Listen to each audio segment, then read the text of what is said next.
You're listening to Simply the Best Sports Take, the best podcast breaking down the best stuff in sports with host Sean Bingham. His takes are so good, he dropped the mic, but then you wouldn't be able to hear him, and that would suck. Welcome into STB Sports Take, Simply the Best Sports Podcast. I am your host, Sean Bingham. Thank you for being here. We are on YouTube, Spotify, Apple Podcasts, Google Podcasts, Anchor Podcasts. Everywhere you get your podcasts, we are there. Please hit that subscribe button. Hope you had a fantastic weekend. Happy holidays. It is Martin Luther King Jr. Day, so happy holidays to all of you on that. I am still doing the podcast today. Got a busy week ahead of me. Very excited to be here as well. Talk about wild card football, the playoffs. NFL playoffs are so freaking fun. I love it. Still have a game tonight to go through, by the way. The Rams and the Cardinals. And that's actually going to be a fantastic game. But I'm loving this new system they've got, right? Where we now have 14 teams in the playoffs instead of 12. So you get an extra playoff game. And now we're getting a Monday night game in the playoffs. So you get Saturday games, Sunday games, Monday games. It's freaking fantastic. I love it. I'm going to go through all of the games, give you some of my takeaways from each thing. I'm going to talk a little bit about LeBron and the Lakers later in the podcast. But thank you for being here. Please hit that subscribe button, whatever platform you are on. And also take a minute and recommend this podcast to a friend. Text them the link, whether it's the Spotify, Apple Podcasts, or YouTube, or whatever you're watching or listening on. Shoot a friend the link that likes sports. Let's see this viewership, listenership keep climbing. You guys are awesome. Okay, so diving in. Wildcard weekend. Going to go through each game as it happened and give you guys my takeaways on everything that's going on because there's a lot going on right now. The first game of the weekend was the Bills versus the Patriots. Okay. Before the game, there was this chitter. Oh, is Bill Belichick catching up to Tom Brady in the post-divorce success race, right? And it's like, no, he's not. Tom Brady at age 43 won a Super Bowl while Belichick missed the playoffs. So no, he's not catching up. And so people are like, well, but if he wins it this year, if Belichick wins the Super Bowl this year, I think he not only catches up, but he surpasses Brady because he will have done it with a rookie quarterback. And it's like, first off, he's not going to win the Super Bowl this year. He's not even going to make the Super Bowl this year. Secondly, I don't think that would do it either. Brady's 44 years old. He won a Super Bowl at age 43 with a new team, his first year with the new team in a pandemic year. That was one of the most impressive things I've ever seen in sports, what Tom Brady did last year with the Buccaneers. So no, Belichick is not catching up. But just to really slam the door home on that, really slam it shut, he went out and got absolutely annihilated by Josh Allen and the Buffalo Bills. Bill Belichick, the defensive genius, gave up the first ever perfect offensive game in NFL history. Yes, you heard me correctly. For the first time ever, an NFL team had 0 turnovers, 0 field goals, 0 punts, only touchdowns on every single possession. Until the final possession when they just took a couple of knees to run the clock out. Literally the perfect game the Buffalo Bills played offensively, and it was against Bill Belichick's defense in the playoffs. So they get absolutely smashed by Buffalo, smashing any talk of Bill Belichick's catching up to Tom Brady in this post-divorce success race that they're having, right? Which, they're not talking about it. We know they're thinking about it, and we're all talking about it because it's there. And Brady is running away. It's already done. Like, it's end of story. It's done. Brady is 44 years old. Everything he does from here on out is just adding to his already goatness. So that was a crazy, crazy thing. Again, a perfect game. No punts, no turnovers, no field goals, just touchdown after touchdown after touchdown after touchdown, drive after drive after drive. Very impressive. I said the Bills were one of the hottest teams coming into the playoffs. They'd won 4 straight. Now they've won 5 straight.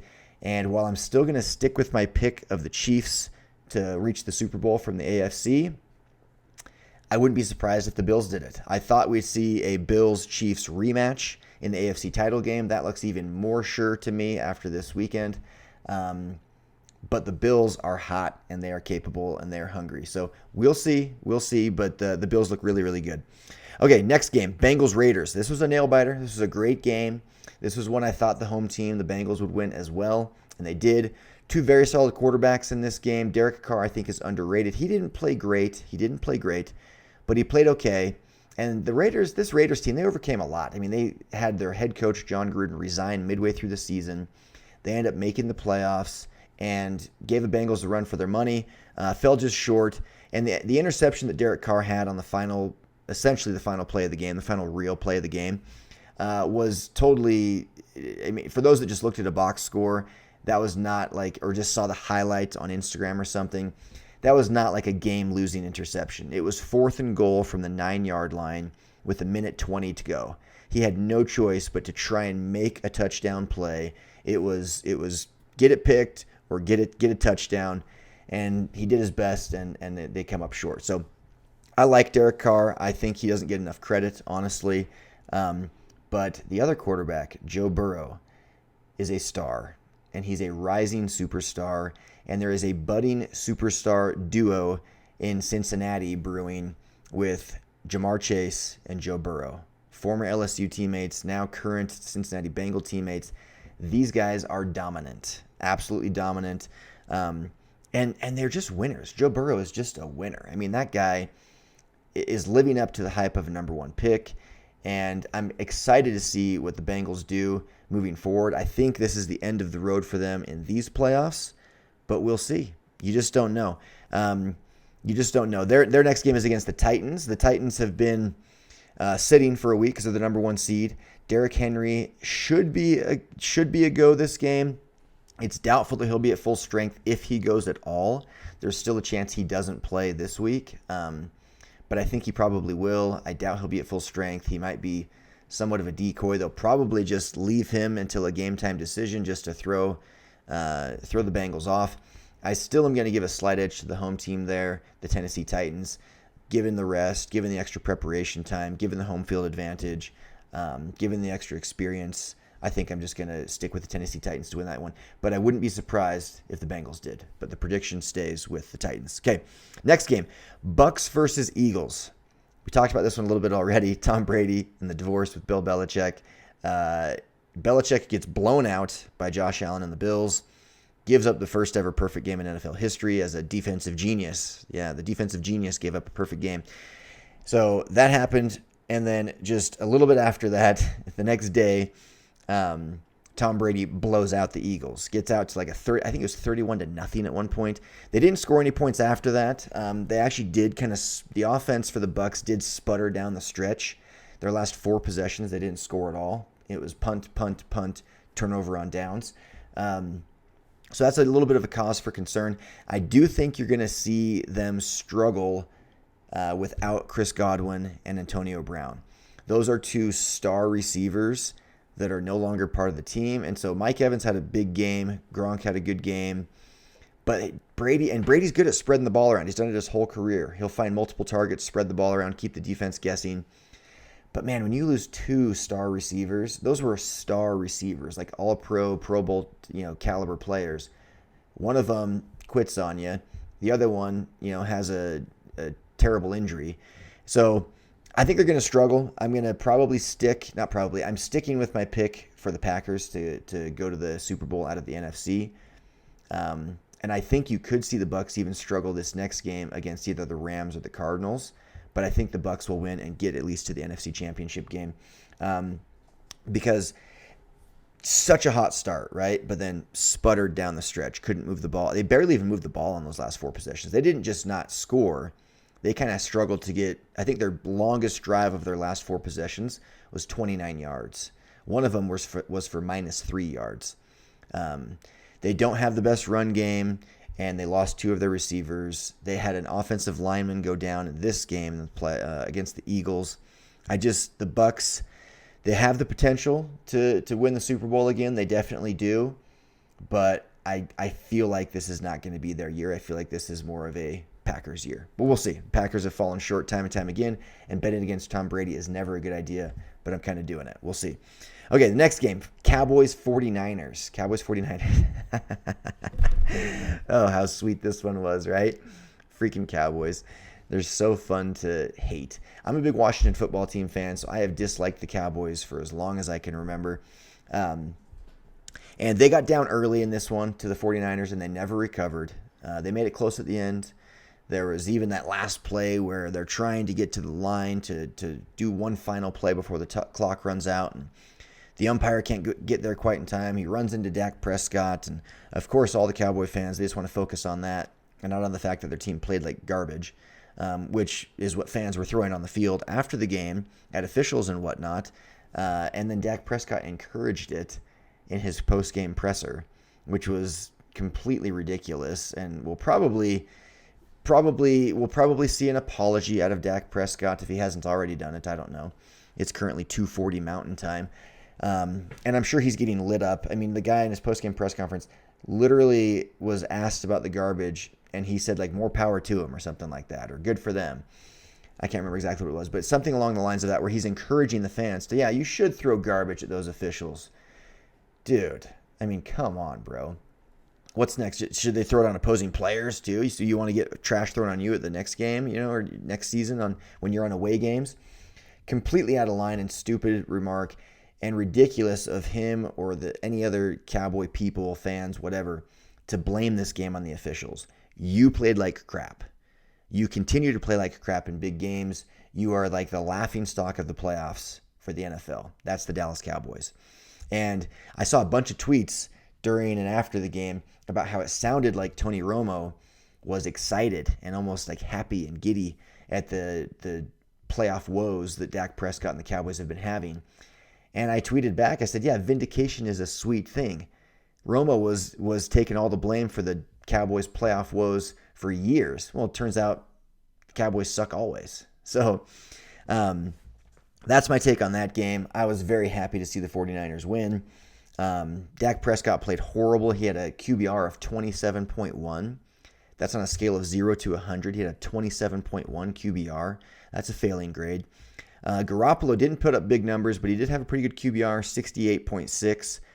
So that's almost triple the QBR of Dak Prescott. So the 49ers are hot, but I think they're going to lose to the Packers in Green Bay this weekend. That'll be something fun to kind of keep an eye on. So that's all for that game. I'm guessing you'll see people get fired. Jerry Jones is going to just go crazy, and maybe Mike McCarthy gets fired. I don't freaking know, but the Cowboys just are who they are, and they fall short in the playoffs year after year after year after year. I said last week they were fool's gold. I said that. I said the Cowboys are fool's gold. They won a lot of games, but they played in a weak division, which was tough for me to admit because my team is one of them. But they had 6 games against 3 bad teams, and they went 6-0 in those games. So half their wins were against bad teams in their division, and then several others were against bad teams. And they had a losing record against teams with winning records. I called this all. So far, I'm perfect. I picked the Bills. I picked the Bengals. I picked the Bucs. I picked the 49ers, 4-0. Moving to the next one. Chiefs-Steelers. Everybody picked this one. I did as well.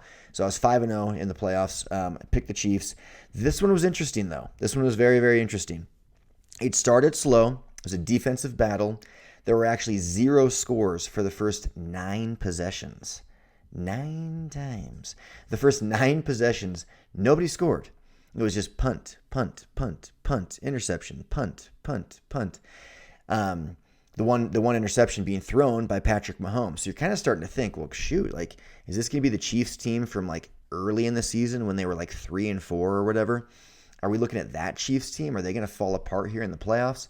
And then to top it off, they fumble and the Steelers get a scoop and score. TJ Watt picks up a fumble, recovers it, runs it down into the end zone. So they get a scoop and score to go up 7-0. And I'm thinking, man, there's a lot of football left to be played, but this is a really, really bad start. The first 10 possessions, nobody can move the ball, but now the Chiefs have 2 turnovers, one of which resulted in a score for the Steelers. So it really started to make you wonder, right? Well, then the Chiefs come back and they score touchdowns on 3 straight possessions to end the first half. Then they start the second half with touchdowns on 3 straight possessions. So on 6 straight possessions, they scored touchdowns after having multiple punts and 2 turnovers to start the game. 6 straight touchdowns after that. So safe to say the Chiefs are looking just fine. Mahomes finished with 404 yards passing on 30 of 39 passing with 5 touchdowns. Yikes, that's a big game. So to me, the Chiefs still look like the favorites in the AFC, right there with the Bills. I'm sticking with the Chiefs, though. Rams and Cardinals tonight. Rams are favored by 3. I actually like both these teams. I think the Rams will win. I'm hoping J.J. Watt plays. I haven't looked to see if he is or isn't. I'm hoping he does. I like the Cardinals probably a little bit better, just like as a fan. But I do like both these teams. I think they're both fun to watch. I think they both have just kind of classy organizations that are working hard to do things the right way. So I'm hoping for a good game, hard-fought game, and I'll probably pick the Rams. I think both these teams could give the Bucs a hard time this weekend, actually. But I would slightly favor the Bucs against either one of them. So that is the playoffs in a nutshell. Again, so far I'm 5-0, and I might as well make some predictions for right now. So I'll go for the 6th game. I'm picking the Rams, and that would take us into next week. And let's do that real quick here. So this coming weekend, because I probably won't do a podcast between now and the next games. I'm going to take the Titans to beat the Bengals. I already said that. I'm taking the Packers to beat the 49ers. I already said that. I'm going to take the Bucs to beat whoever. And man, it's Bills Chiefs already. It's Bills Chiefs right now. I don't think I realized that. So Bills and Chiefs play on Sunday. So I'm going to have to take the Chiefs. The Chiefs are favored by 2.5. That's the early line. So I'm going to take the favored teams in all of these. Tennessee is favored by 3.5. Packers are favored by 5.5. There is no line, of course, for the Bucs and whoever they play, but I'm going to predict it's the Rams, and then the Bucs will beat the Rams. It's a home game. And then I'm going to take the Chiefs. So I'm going to take the home teams, the favored teams. I'm going to do it across the board. I am. That's my prediction. So got to end the podcast with some Jazz talk, some basketball talk, some NBA talk. LeBron James and the Lakers now have a losing record. They're 21-22. 21-22. With a stacked team of superstars that'll end up in the Hall of Fame. 3 of them.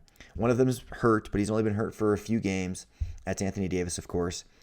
Russell Westbrook is taking all the blame. By the way, the Lakers play the Jazz tonight. So they're 21-22. They play the Jazz tonight. I think you'll probably see the Jazz win. So that'll make them 21-23, although it is in LA, so who knows. And they are in like desperate need of a bounce back game. So maybe they do that tonight against the Jazz. I certainly hope not, but I'll be watching. Westbrook's been taking all the blame. And I'll admit, Westbrook has looked bad. His turnovers look bad. His shots look bad. He just looks bad. But guess what? You look at his numbers, and he's playing just like he's played his entire Hall of Fame career. He's shooting right on par from three-point land as he's shot his entire career. He's shooting right on par from the field as he's been shooting his entire career. He's always had the occasional ugly air ball or off the corner of the backboard. He's always been a high turnover guy, and he's led teams to playoffs. He went to the finals against LeBron years ago with OKC. Even after Durant left, he dragged teams to the playoffs that had very, very little around him. So don't tell me that it's his fault that he and LeBron can't figure out how to at least make the playoffs. If LeBron makes everybody... That's the thing. LeBron makes everybody better unless your name is Kevin Love, Dwayne Wade, Chris Bosh, Anthony Davis. Anthony Davis has been taking a lot of blame too. He's not playing any better. He's playing worse. Russell Westbrook. All of these superstars he plays with, doesn't make them any better. On top of many, many others that I went through. I went through a whole podcast of George Hill and... Rodney Hood. I'm trying to remember all the names. I went through like just random kind of role player guys. Kyle Kuzma, like all these guys that played worse with him in every statistical category than they play without him. And so I don't see how he makes others better. He makes everybody better, but then it's also everybody else's fault when he loses and he falls short. And it's like the narrative around LeBron to protect his image is laughable. He never has enough help, yet he has multiple all-star teammates. He never has enough help, yet he makes everybody better.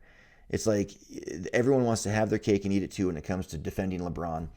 And at some point, the common thread through this is him. And is he a winner? Of course he's a freaking winner. The guy has 4 titles.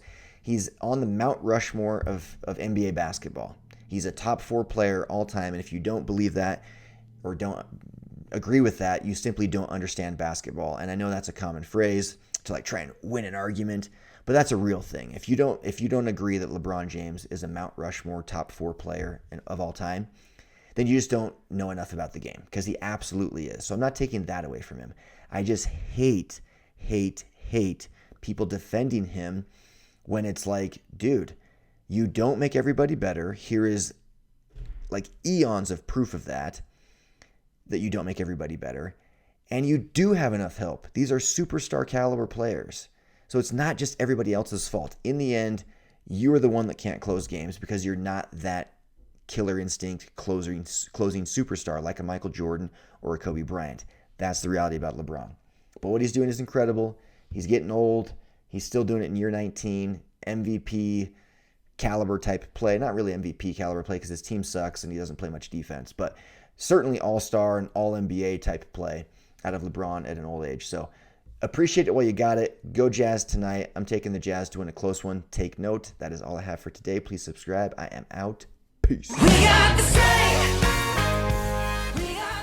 Thanks for hanging with Simply the Best Sports Take. Don't forget to subscribe to this podcast and check out STBSportsTake.com. Simply the best in sports. 'Cause we are